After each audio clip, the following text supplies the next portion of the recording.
निवडणुकीची रणधुमाळी प्रचारामध्ये प्रत्येक उमेदवाराच्या पाठीमागे आपण पाहतोय की एक मतदारांचं मन जिंकणं, त्यांना आकर्षित करणं हे एक आव्हान पेलवण्यासाठी संपूर्ण राजकीय पक्ष, खूप वरचे नेतृत्व आणि आता उद्या होणारी देवेंद्र फडणवीस यांची जी सभा आहे याकडे पूर्ण फलटण शहरातील नागरिकांचं लक्ष लागलेलं आहे. पण किंवा फलटण विधानसभेचं किंवा राज्यातील जनतेचं या नगरपालिका निवडणुकीवरती कोणाची सत्ता हे लक्ष लागू नये.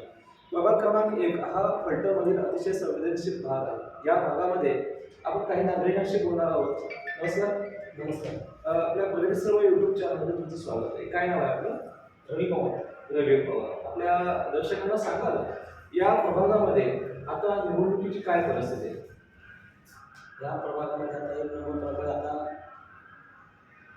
अपक्ष उमेदवार म्हणून आमचे सुभाष अण्णा, सोमा जाधव अण्णा आणि अस्मिता लोंढे ताई त्यांनी अपक्ष फॉर्म भरले पक्ष आहेत.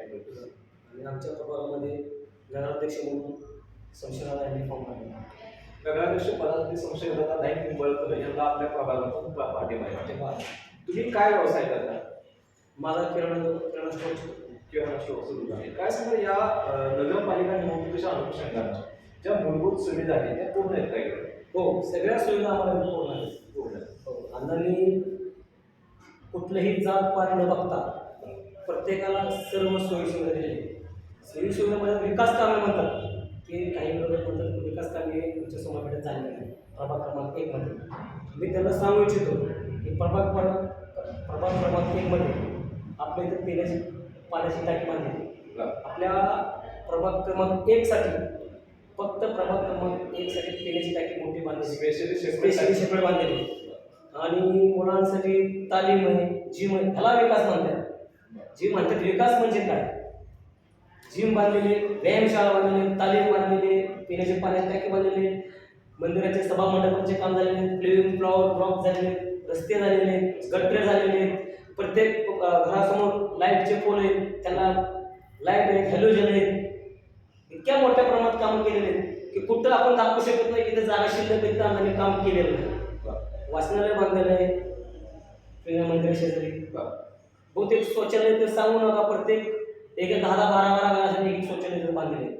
सरकारी शौचालय, सार्वजनिक शौचालय आपण म्हणतो ती सर्व बांधून सगळं तयार आहे आणि ती लोक वापरतात.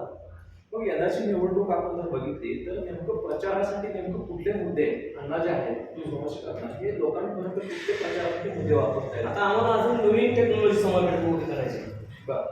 त्यातून अजून समाजपेठ अजून मोठं होईल. आपलं समाजपेठचं नाव मोठं होईल आणि समाजपेठ हा प्रगतिशील आणि सुशिक्षित आहेच. अजून कशा प्रमाणात चांगले होईल या सुविधा आम्ही बघणार. कारण ऑलरेडी संपूर्ण कामे समाजपेठ झालेली आहे. आपण टेक्नॉलॉजीचा विषय घेतला. तंत्रज्ञानानुसार सोमवारपेठेमध्ये असं काही नेमकं तुम्ही आणणार आहे की जेणेकरून हा प्रभाग जो आहे तो चांगल्या स्तरावरती पोहोचावेल?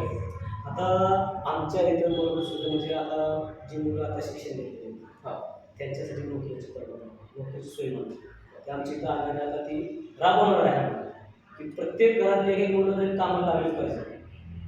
ऑलरेडी आम्ही भरपूर मुलांना कामाला लावलेले आहेतच. एकंदरीत पूर्ण ज्या मूलभूत सुविधा आहेत नगरपालिकेच्या माध्यमातून रस्ते, पाणी, वीज आणि आरोग्याच्या ज्या सुविधा आहेत, पिण्याच्या पाण्याची सुविधा, या सगळ्या सुविधा पूर्ण झालेल्या आहेत. आणि एकंदरीत आता वेगळ्या स्टेजमध्ये आपण वाचनालय, जिम शैक्षणिक आहेत आणि आपण टेक्नॉलॉजीचा वापर म्हणजे एकंदरीत प्रत्येक घरातील एक तर एक तरुण हा शासकीय नोकरीमध्ये असावा या स्तरावरती आपण प्रयत्न करणार आहोत. मला सांगा अण्णांचं या प्रभागावरती गेली 20-25 वर्ष जे आहे ती पूर्ण एक हाती पकड आहे, निश्चितपणे पकड आहे. पण एकदा असं काय घटना घडलेली आहे विशेषतः त्यांनी राजकारणामध्ये गेली आणि वर्ष काम केलेलं आहे. आज अपक्ष म्हणून जर उभे असले प्रत्यक्ष त्यांचा भाजपा संशयदादा नाईक निंबाळकर पाठिंबा आहे. म्हणजे त्यांनी त्यांचं स्वातंत्र्य अबाधित राखलेलंच आहे, कोणाच्या पारतंत्र्यात ते गेलेले पण नाही आणि जनतेला पूर्ण संदेश दिलेला आहे की आपण आपलं अभिव्यक्ती स्वातंत्र्य जे आहे त्याच्यामध्ये तुम्ही करा आवश्यक नाही. मग असं कोणतं धोरण किंवा असं कुठलं विकासाचा प्रकल्प आपण सोमवारपेठेमध्ये राबवायचा विचार करताय? टेक्नॉलॉजीचा वापर आता अलीकडच्या काळामध्ये AI technology, artificial intelligence technology आहे, वेगवेगळे तंत्रज्ञान मार्केटमध्ये येत आहे. त्या तंत्रज्ञानाला या तरुणाने आत्मसात करावं त्यासाठी एखादं विद्यापीठ, एखादी शाळा किंवा एखादं स्किल डेव्हलपमेंट प्रोग्राम आपण सोमवार पेठेने राबवणार आहोत. ऑलरेडी गंगाराम जाधव प्राथमिक शाळा आपली गांधीने बांधलेली आहे. ओके. त्या शाळेला अजून आपल्याला मोठं करायचं 7वीपर्यंत शाळा आपल्याला 10वीपर्यंत करायचं.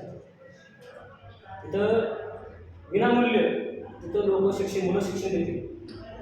या पद्धतीने तिथं लोक आमचं धोरण राबवणार आहे. आणि महत्त्वाचं आमच्या सोमवार पेठेत जी अख्ख्या फलटण शहराचे पाणी पुरवठा करतो ते टँक आमच्या सोमवार पेठेत आहे. हो. महत्त्वाचं म्हणजे आणि त्याला लागून आमचा इथं कचरा डेपो आहे. कचरा डेपो. तो प्रकल्प उभा करायचा आम्हाला. त्या प्रकल्पात उभा झाल्यानंतर अनेक मुले तिथं कामाला लागतील. कचरा डेपो प्रकल्पामध्ये हां रिसायकलिंग प्रकल्प तो प्रकल्प राबवायचा आहे आपल्याला.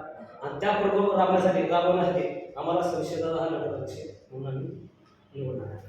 तर रिसायकलिंग प्रकल्प आपण सोमवार पेठेमध्ये आल्यानंतर अनेक तरुण जे आहेत ते बेरोजगार जे त्यांना येथील त्या माध्यमातून नोकरी मिळवणार आहे. आणि सर्वात महत्त्वाचा एक मोठा उद्योग उभा राहिल्यानंतर त्याच्यात एक उत्पन्नाचं साधन नगरपालिकेला स्वतःचं उभं राहणार आहे. निश्चितपणे अतिशय चांगल्या पद्धतीने माहिती दिली. आणि मला सांगा अजून फलटणकर नागरिक जे आहे तुम्ही नगराध्यक्ष पदाचे समकक्ष नाईक निंबाळकर यांना पाठिंबा देत आहे की पूर्ण फलटणला सोमवार पेठेच्या माध्यमातून एक सोमवार पेठेची वेगळी इमेज बरोबर ना दहशतीच्या मुद्द्यावरती विरोधक जे बोलत आहेत त्या मुद्द्याला फलटण तालुक्यातील जनतेला एक संदेश काही देऊ इच्छितो. दहशत म्हणजे दहशत कोणीही करू शकतो. महत्त्वाचं आता दहशतीचं राजकारण म्हणलं तर संशोधनाला आमच्या विचारात दहशत करू शकत नाही. आता विषय असा आहे दहशतीचा. आता आम्ही 30 वर्ष राजघाटात होतो. त्यावेळेस माझी मुले आता 5-6 वर्षाने गोविंद गिरणे या डेअरीमध्ये काम करत होते. तर आम्ही इथं अपक्ष उभा राहिल्यामुळे त्यांनी आम्हाला मदत करा नाही तर तुम्हाला तुमच्या पोरांना मुलांना कामावरून काढू. आणि त्यांनी माझी मुलं माझ्या बहिणीची मुलं यांना घरी बसून दिली. हे असलं दहशत कोण करतं हे आता तुम्ही बघा. मला हे म्हणायचं आहे दहशत म्हणजे काय. आतापर्यंत दादाने कुठली मुलं कामाला काढली नाही. उलट ते म्हणतात तुम्ही काम करा. संशोधनाला म्हणले तुम्ही कामाला कुठे पाहिजे आम्हाला सांगितलं लावू. पण ह्यांनी आमची मुले कामाला असता तुम्ही आमच्याकडे या आमच्याबरोबर फिरा प्रचाराला तर आम्ही तुमच्या मुलांना कामावर ठेवू आता आम्ही कामावर काढू. म्हणून आमच्या मुलांना कामावर काढले तुम्ही आहे. माझ्या मुलांना काढले तर काढले माझ्या बहिणीच्या मुलांना त्यांनी कामावर काढले. आज दहशत कोण करते. निश्चितपणे ही गोष्ट चुकीचं आहे. हां आज रोजगारीचा प्रश्न गंभीर असताना सुद्धा एखादी खाजगी संस्था प्रचारासाठी त्यातले जे कामगार आहेत त्यांना वेटेज देणं हे योग्य आहे. निश्चितपणे ही जी मनोवृत्ती आहे ती नेमकी कुणाची आहे हे फलटणच्या जनतेला समजणं आवश्यक आहे. मला वाटतं फलटणमध्ये निरोगी स्पर्धा राजकारणामध्ये होणं आवश्यक आहे. आणि ही स्पर्धा होण्यासाठी लोकशाही मार्गाने अगदी संसदचे नाईक निंबाळकर असो श्रीमंत अनिकेत राजे नाईक निंबाळकर असो त्या दोन्ही नगराध्यक्ष पदाचे जे उमेदवार आहेत त्यांचे जे दोन्ही गट आहेत त्यांनी एक मोठ्या मनानं निश्चितपणे कुठल्याही नागरिकाला वेठीस धरणं अयोग्य आहे. लोकशाहीमध्ये संविधानानं प्रत्येक नागरिकाला त्याच्या मताचं स्वातंत्र्य अभिव्यक्ती स्वातंत्र्य दिलेलं आहे.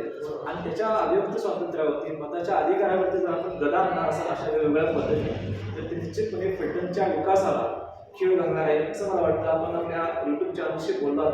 आपल्या प्रभाग क्रमांक 1 मधली जी परिस्थिती आहे वेगवेगळे प्रश्न आहेत त्याविषयी आपल्या नागरिकांशी संवाद साधला त्याबद्दल तुमचे खूप खूप आभार.